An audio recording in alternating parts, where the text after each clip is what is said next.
Hello guys, मी दत्ता सांगळे आपल्यासाठी घेऊन आलो आहे 10th चॅप्टरची first unit 1.1 that is a teenagers prayer. चला तर चालू करूया आपण फर्स्ट पोएम. त्याचं नाव आहे टीनेजर्स प्रेयर. याच्यामध्ये सर्वात महत्त्वाचं म्हणजे पोएम स्टार्ट करण्याआधी आपण जी हेडिंग दिलेली आहे त्या हेडिंगबद्दल आपण थोड्या प्रमाणात डिस्कस करणार आहोत. त्यामध्ये आपण पाहू शकतो हेडिंगचं नाव आहे आपल्या अ टीनेजर्स प्रेयर. तर सर्वात महत्त्वाचं म्हणजे टीनेजर. या टीनेजर शब्दाचा अर्थ आपल्याला माहीत करून घ्यावा लागेल नक्की आहे काय. चला तर बघूया. जेव्हा एखाद्या आपल्या मनुष्याचं किंवा आपल्या ह्युमनचं वय हे 13 टू 19 या रेंजमध्ये असेल त्यांना आपण टीनेजर्स असं म्हणतो. आता तुम्हाला एक क्वेश्चन आला असेल की या वयामध्येच आपण टीनेजर्स का बरं म्हणतो त्यांना, आपण 18 किंवा आपण 20 12 11 यांना का बरं म्हणत नाही. तर याचा मिनिंग असा आहे, जर तुम्ही एक ॲनालिसिस केलं त्याच्यामध्ये तर 13 या शब्दाची जर स्पेलिंग आपण पाहिली त्याच्यामध्ये शेवटचे 4 जे अल्फाबेटिकल आहेत त्यांना आपण बघा TEEN 3 असे दिले आहेत. आणि आपला जो पोएम आहे पोएमची जी हेडिंग आहे ओके त्याचं पण जर स्टार्टिंग पाहिली आपण तर 3 आहे. ओके, टीन एजर, एज म्हणजे वय, टीन म्हणजे टीनेजरचं वय. या प्रमाणामध्ये या रेंजमध्ये ज्यांचं या रेंजमध्ये ज्या मुलांचं पण वय येतं किंवा जे पण मुलं या वयामध्ये सध्या आहेत त्यांना आपण टीनेजर्स असं म्हटलं जातं किंवा मग त्यामध्ये उद्भरलं जातं. ही तुम्हाला गोष्ट क्लिअर झाली असेल असं मी गृहीत धरतो. त्यानंतर आहे प्रेयर्स. ओके, प्रेयर्स म्हणजे प्रार्थना. म्हणजे काय, जे जे ज्यांचे वय टीनेजर म्हणजे काय 13 टू 19 या वयामध्ये जे काही मुलं आहेत ते देवाकडे प्रार्थना करत आहेत की त्यांना लाईफमध्ये काय मिळवायचंय, त्यांना लाईफमध्ये काय एक गेन करायचंय, त्याबद्दल आपण डिटेलमध्ये पाहणार आहोत या पोएममध्ये. चला तर चालू करूया. त्यापूर्वी आपण पाहणार आहोत वॉर्मिंग अप. जेव्हा आपण जिममध्ये किंवा एखादं काम किंवा एखादं आपण खेळ खेळतो त्या खेळाच्या आधी आपल्याला एक वॉर्मिंग अप म्हणजे काय सराव करण्याची गरज असते, जेणेकरून आपली बॉडी जी काही बॉडी आपली ती फ्लेक्झिबिलिटी येते बॉडीमध्ये आणि एक रक्ताभिसरण किंवा रेस्पिरेशन पण आपल्या बॉडीमध्ये चांगल्या प्रमाणात होतं. तर त्याचप्रमाणे आपण ही पोएम शिकायच्या आधी आपण एक वॉर्मिंग अप आपण एक काही क्वेश्चन्स बघणार आहोत की ज्या क्वेश्चन्समध्ये आपल्या डिटेलमध्ये पाहिजे आहे की कोणते कसे काही सॉल्व्ह करायचे व त्याचं कसं आपण आन्सर फाइंड आउट करू शकतो. चला तर बघूया आपण चिटचॅट. चिटचॅटमध्ये फर्स्ट क्वेश्चन दिलेला आहे, form a groups of 5 to 6. Form groups of 5 to 6 म्हणजे आपल्याला एक ग्रुप बनवायचा आहे, आपला एक समूह बनवायचा आहे. किती जणांचा असेल तो असेल 5 ते 6 जणांचा. अँड डिस्कस म्हणजे चर्चा. जो समूह आपण बनवणार आहोत त्या समूहामध्ये आपल्याला डिस्कस करायचं आहे, चर्चा करायची. कोणती चर्चा करायची, चला तर बघूया आपण. Give a rating of 1 to 5. त्या डिस्कशनमध्ये आपल्याला रेटिंग पण द्यायची आहे. रेटिंग म्हणजे एक मार्किंग. आपण जसं एखादी स्पर्धेमध्ये भाग घेतो किंवा मग एखाद्या एक्झाममध्ये भाग घेतो त्यामध्ये आपल्याला एक मार्किंग मिळते, जसं आपण त्याला पर्सेंटेज म्हणतो आपल्या भाषेमध्ये. तर सेम तसं 1 to 5 आपल्याला एक रेटिंग द्यायची आहे त्यांना.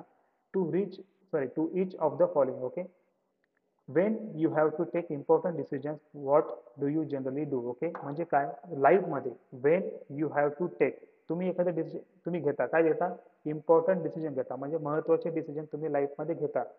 तर ते तुम्ही घेताना what do you generally do, तुम्ही नक्की करता काय. तुम्ही डायरेक्ट डिसिजन घेता किंवा तुम्ही काही विचार करता, तुम्ही काही त्यामध्ये डिटेल अनालिसिस करता, ते आपण पाहायचंय.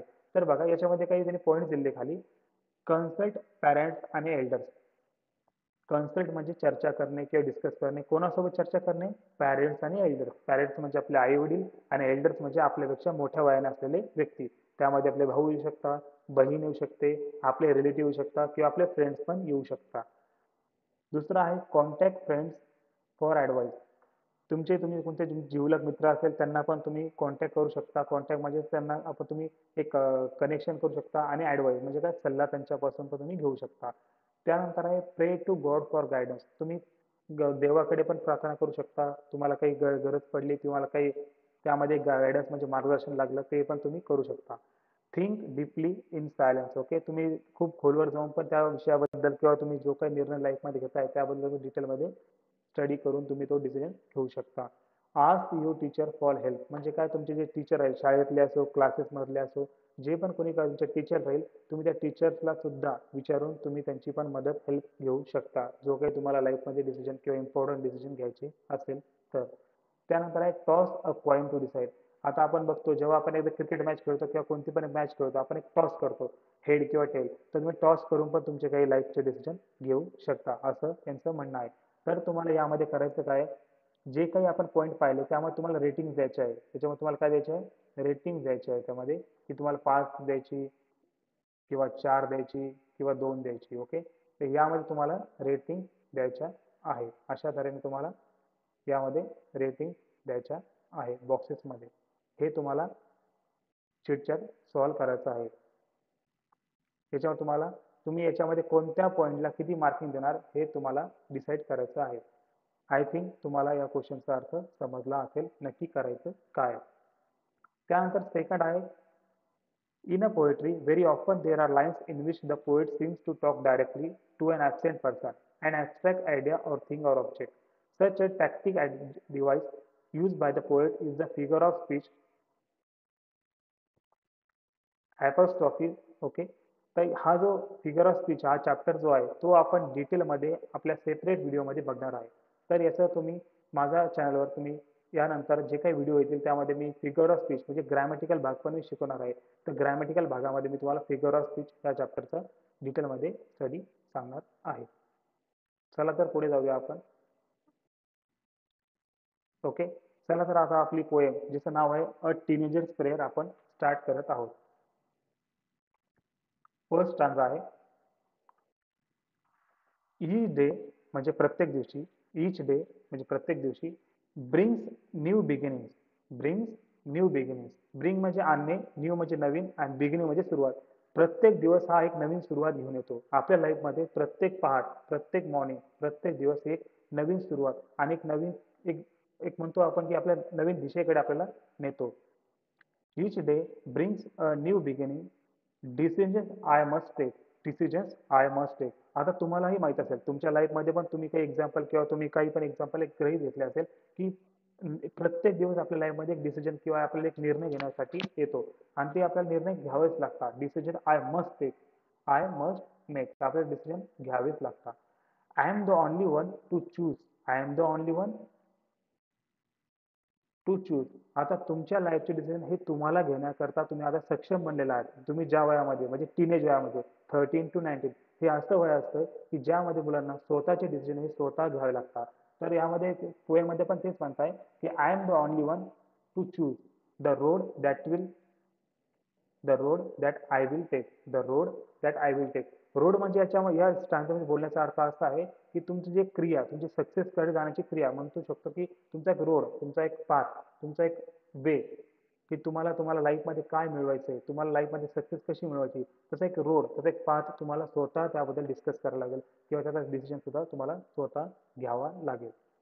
त्यानंतर सेकंड स्टांजा आहे, I can choose to take the road of life. I can म्हणजे करू शकणे, आय कॅन चूज, चूज म्हणजे निवडणे, to take the road of the life. Road of the life म्हणजे आपल्या लाईफचा डिसिजन, आपल्या लाईफचा एक वे, रोड हा आपल्याला म्हणजे मी करू शकतो. तुम्ही ज्या वयामध्ये असता 13 to 19 त्यामध्ये हे तुमचं वय असतं की ज्यामध्ये तुम्ही तुमचं लाईफचं डिसिजन हे चूज म्हणजे निवडू शकता.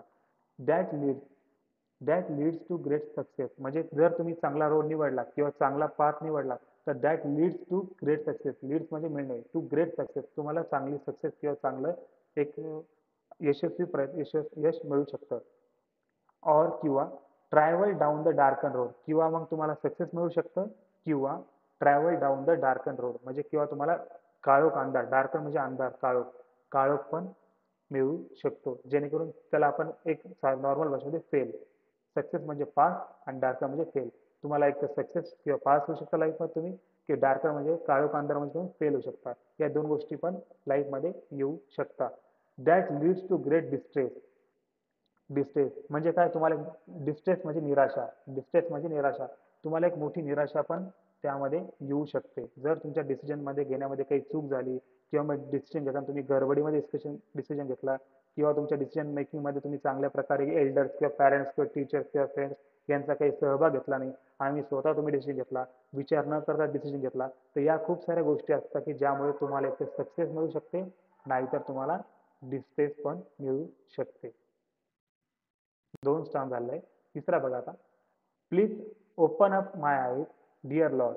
तो मुलगा काय करते, मुलगी काय म्हणते, dear please open up my eyes dear lord म्हणजे देवाला. ते देवाला प्रार्थना करते, please open up my eyes म्हणजे काय, की माझे डोळे उघड आता, मला डिसिजन घ्यायला तू मला सक्षम बनव, मला एक सक्षम कार्यक्षमता माझ्यामध्ये येऊ दे, की मी डिसिजन घेईल.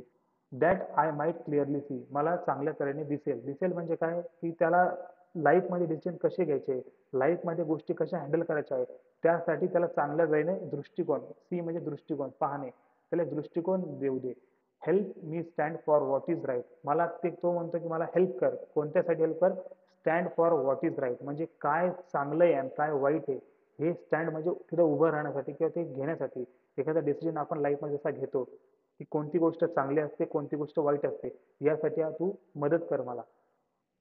Bring out the best in me, bring out म्हणजे आणणे, आउट बेस्ट मी म्हणजे माझ्यामध्ये, बेस्ट इन मी माझ्यामध्ये चांगल्या चांगल्या गोष्टी आणण्याचा प्रयत्न कर.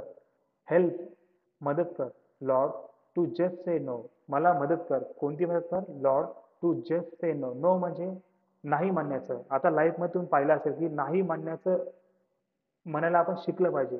सर्व तरी आपण पाहतो की नाही म्हणायला शिकणारे व्यक्तीच पुढे जातात. एखादी गोष्ट असते लाईफमध्ये, छोटी गोष्ट असते, पण त्या गोष्टीला आपण नाही जर म्हटलं तर त्या गोष्टीपासून आपल्याला खूप मोठी गोष्ट मिळू शकते. तर नाही म्हणायला शिकलं पाहिजे. आपण नॉर्मल आपल्या लाईफमध्ये सुद्धा, की काही गोष्टी आपण जर आपला फ्रेंड मिळाला, चल खेळायला जाऊया, स्टडी नंतर करूया, तर आपण नाही म्हणायला आलं पाहिजे. बिकॉज स्टडी इम्पॉर्टंट आहे. एखाद्या डिसिजन घेताना जर तुम्हाला समोर ऑप्शन्स येत आहे, तुम्हाला खेळायचं आहे का स्टडी करायची, तर तुम्ही त्या मित्राला किंवा तुमचा जो काही जिवलग मित्र आहे त्याला तुम्ही नाही म्हटलं पाहिजे. बिकॉज नाही त्यावेळेस तुम्ही जर नाही म्हणताय तर तो तुमचा बेस्ट डिसिजन असेल. Because study it is the most important factor than the your enjoyment. When temptation comes my way, temptation म्हणजे अडथळे. ओके, तुम्हाला काही अडथळा आला किंवा तुम्हाला मोह आला एखाद्या गोष्टीचा, तुम्हाला एखादी गोष्ट वाईट गोष्ट आवडते किंवा तुम्ही वाईट गोष्टीकडे वळताय, that I might keep my body clean म्हणजे तुमची बॉडी तुम्ही क्लीन ठेवली पाहिजे, क्लीन ठेवता आली पाहिजे. And fit for life is day म्हणजे मी लाईफमध्ये प्रत्येक दिवस हा माझा फिट झाला पाहिजे, मी चांगल्या तऱ्हेने चांगल्या गोष्टी वागलो पाहिजे, माझी संगत चांगली राहिली पाहिजे, हे मला देवा मला हेल्प कर. तर देवाला प्रार्थना करतोय. आणि शेवटचा स्टांजा आहे, when my teenage years are over म्हणजे काय, जेव्हा माझी टीनेज इयर्स ओव्हर म्हणजे काय संपून जाईल, म्हणजे कोणता वय, 19 इयर्स जेव्हा कम्प्लीट होऊन जाईल, जेव्हा तो 20 मध्ये एंटर करेल, आय नो मला माहिती आहे, दॅट आय विल सी म्हणजे मला दिसेल, काय दिसेल, that life is live it's very best म्हणजे मी जी लाईफ जगलोय ती चांगल्या तऱ्हेने व बेस्ट वेने जगलोय. With you talking, with you walking next to me, with you walking next to me म्हणजे मी तुझ्या समोर किंवा मी ज्याला सक्सेसकडे चाललोय तर मी चांगल्या तऱ्हेने चाललो आहे, असं यामध्ये पोएममध्ये दिलेलं आहे. पोएमचे जे पोएट आहे त्यांचं नाव आहे जे मॉस. हे तुम्हाला त्याच्यामध्ये डिटेलमध्ये पाहावं लागेल. जेव्हा आपण ॲप्रिसिएशन पाहणार आहोत या चॅप्टरचे क्वेश्चन, त्यामध्ये हा खूप इम्पॉर्टंट पार्ट येतो, जे मॉस. आय होप तुम्हाला पोएम डिटेलमध्ये कळाली असेल. यामध्ये तुम्हाला काही डाऊट्स असतील, तुमचे काही क्वेरीज असतील, तर तुम्ही कमेंट सेक्शनमध्ये त्याला पोस्ट करू शकता.